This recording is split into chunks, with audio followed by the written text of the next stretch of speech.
the issues we have with our kids is making sure that by the time they graduate, they're college and career ready. And so looking at the data, we're trying to boil it down to what are those roadblocks that are keeping these kids from becoming A through G. And because of the work we're doing with Ed Partners, we've been able to really hone in on that and figure out what those issues are. What has been a motivating factor for me is figuring out structures and putting things in place that set students up for the world that they're going to be entering when they graduate high school and they go to college or they enter professions or they go to trade school or whatever it's going to be.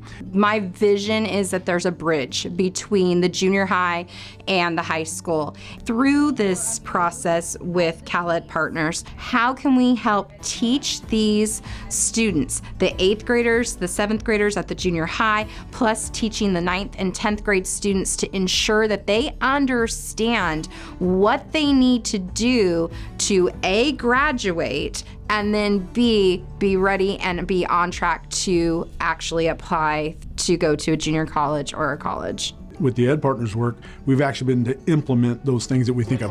One of the things we love about the convenings is we're doing work. Like, we're not just sitting there listening to someone talk at us. So now we have both the high school and the junior high convening, and that's one of the few times we get to work with the other school and have a designated time for that.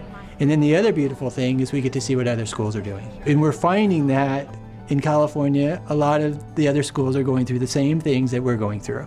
And so it's a time where we all kind of come together and discuss how we can help the students be successful.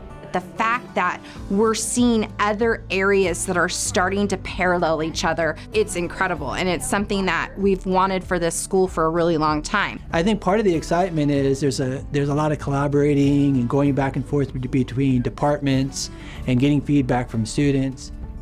Mr. Perkins kind of changed it. Like, from freshman to sophomore year, Mr. Perkins' grading and teaching was definitely different. He made sure that we had feedback and he wrote what we did wrong so that we could learn for the next time. And I think I've seen a lot more of that this year and last year than I did freshman year. Because a lot of teachers would just grade it and then that's it. I'd say from the beginning of the year, I've kind of had struggle just remembering everything. History is definitely probably one of my worst subjects. But he was a very patient teacher.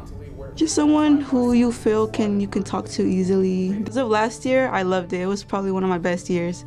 There's chances in the sense that the next time you get a quiz, you can see what you did wrong and then fix it. As counselors, our first thing is to get them a diploma. But getting a diploma really isn't enough.